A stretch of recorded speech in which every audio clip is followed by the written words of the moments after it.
There are 8 new weapon types in Shadow of the Erdtree. Some are a bit much if we're being honest, but the Light Greatsword is an elegant new addition to the Elden Ring arsenal.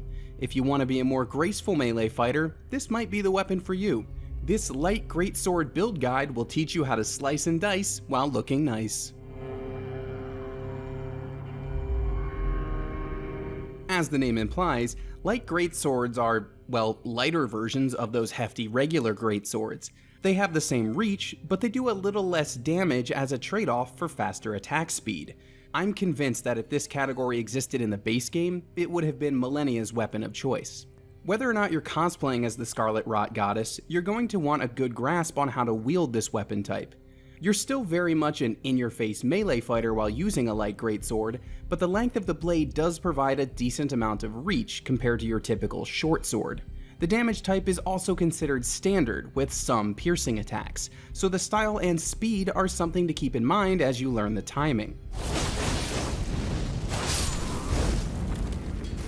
As for stats, all Light Greatswords scale with strength and dexterity at a minimum, but as you might have already guessed, intelligence and faith also play a part with some models.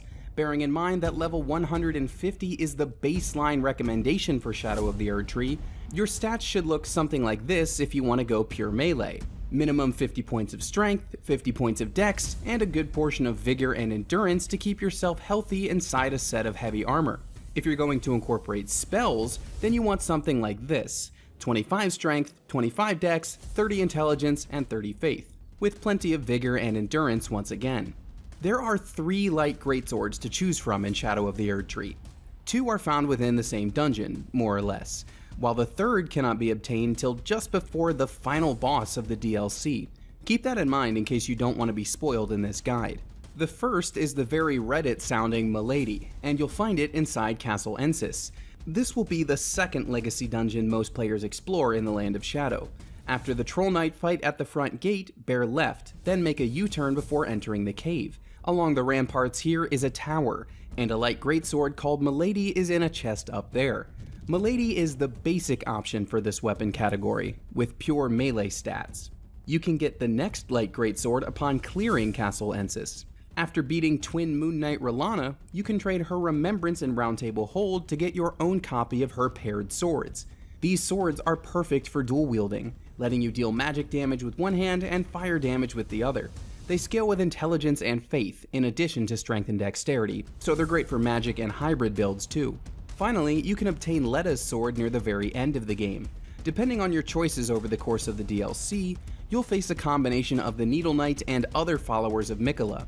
No matter how things shake out, Letta will always be part of the fight, and you'll get her sword upon winning it. In addition to strength and dexterity, Letta's sword scales with faith, making it another good option for hybrid builds, especially those that use incantations. While hybrid builds are probably going to want lighter armor, we're going to focus on heavy armor for this guide, in the name of tanking. Some of the best options in the base game include the Fire Prelate set, Veteran set, Radon set, and the Tree Sentinel set. If you don't already have all of these base game goodies unlocked as you're watching this guide, consult our wiki on IGN to get whatever you're missing. We also recommend Millennia's set from the base game if you're looking to cosplay a bit. Again, Light Greatswords just make sense in her hand.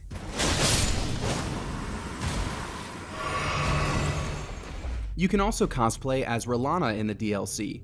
Once you defeat her, you'll be able to purchase her armor set from Enya and Round Table Hold. The same goes for General Gaius' set once you defeat him. Our last recommendation is the Verdigris set, which has exceptionally high defense and poise. This is the armor that Miquella's follower Mor wears. The good news is that you can obtain it no matter how his questline plays out for you. If you end up fighting him, you can get the armor off of his corpse. If you don't, his body can still be found at this spot near the Church of the Crusade as you near the end of the story. As for talismans, there are a good number from the base game that will help you wield your Light Greatsword more effectively. For a defensive tank build, we recommend the Erdtree's Favor for its multiple stat boosts, the Bull Goat's Talisman for more poise, and the Dragon Crest Shield or Great Shield Talismans for a higher defense. For a more offensive approach, use the Axe Talisman for better charge attacks, the Carrion Filigreed Crest to reduce the FP cost of skills, the Shard of Alexander to boost the power of those same skills, and Millicent's Prosthesis for higher dexterity and more damage with each successive sword swipe. Shadow of the Erdtree has a trio of talismans that are worth trying too. First is the Blade of Mercy, found in a chest at the top of the Scorched Ruins. This is one of the first places you can explore upon entering the DLC and starting at Gravesite Plain. The Blade of Mercy boosts your attack power after a critical hit. Next up is the Two-Handed Sword Talisman. As the name implies, it boosts your two-handed weapon attacks, and you should be doing a lot of those with your light greatswords. To get it, you have to fight your way to the top of another destroyed village, namely the Templetown Ruins. Finally, we recommend Rellana's cameo, because it's made with light greatswords in mind, hers specifically. Conveniently, it's also found at Castle Ensis. After facing the Knight Moonrathil, proceed forward into the chapel they were guarding. The talisman is on the altar inside. This talisman powers up your attacks after maintaining a stance. And we're gonna talk about stances right now. It's a new type of Ash of War found in Shadow of the Erdtree.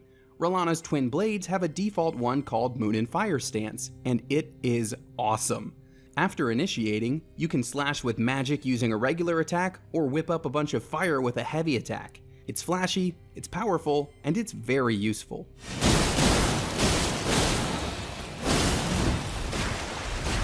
The same can't really be said for the baked-in Ashes of War for Milady or Leda's sword. The first is just bland, while the second can actually work against you in battle since it can remove both buffs and debuffs from your foes. Instead, we recommend swapping those with Wing Stance, which can also be boosted by Rellana's cameo. With Wing Stance, you can ready your attack, then unleash a series of swipes when the target draws near. Once again, you'll find it at Castle Ensis. From the Castle Lord's Chamber site of Grace just before the Rellana fight, step out onto the balcony. From here you can safely drop down to an outdoor area, and at the end of this outcropping is a tower. Climb the ladder inside to reach the roof, where you'll find a chest containing the Wing Stance. You could also attach the Flame Spear Ash of War to your light greatsword for a fun fire option. You'll acquire it near the top of Shadow Keep, after defeating one final Messmer fire soldier. With this power, you can char your enemies from afar. If you want some other elemental options, there are plenty in the base game. Thunderbolt, Hoarfrost Stomp, Shriek of Sorrow, or Sacred Blade will add lightning, frost, occult, or holy damage respectively. For more Millennia cosplay, you could also try out Double Slash or Sword Dance. There's also another fantastic Rellana cosplay option in Shadow of the Erdtree. Her Remembrance can also be traded for her Twin Moon spell. That's a really fun one to use, provided you meet the hefty requirement of 72 intelligence. Just remember to duplicate her Remembrance so you can get both the magic and the paired swords. Shadow of the Erdtree introduces duplication coffins for this purpose, and the easiest one to reach is probably this one behind the Cathedral of Manus Meter. As for base game magic, hybrid builds have some great options. Scholar's Armament and Unseen Blade are good offensive options. Thops's Barrier, Golden Vow, and Barrier of Gold are great buffs. Lastly, cosplayers can consider Millennia's Scarlet Aeonia or Renala's Full Moon if they want to invoke the other twin. Finally, there are some Wondrous Physick concoctions that pair nicely with the Light Greatsword, although all the tiers we're going to name here are just found in the base game. First, it's always a good idea to improve your stamina from time to time, and you can use the Green Burst or Green Spill crystal tiers for that. Some combination of the Strength Knot, Dexterity Knot, Intelligence Knot, and Faith Knot crystal tiers will boost the scaling stats for your sword, depending on which one you're wielding. For tanks, the Opaline, Speckled, and Leadenhard tiers will boost your defense and poise. Lastly, the Spiked Cracked tier and Stone Barb Cracked tier will enhance your charge attacks and make it easier to break enemy stances, respectively. As you can tell, there are lots of options for wielding a light greatsword in Elden Ring, even if there are only 3 actual blades to choose from. For more build guides from Shadow of the Erdtree or the base game, you're already in the right place.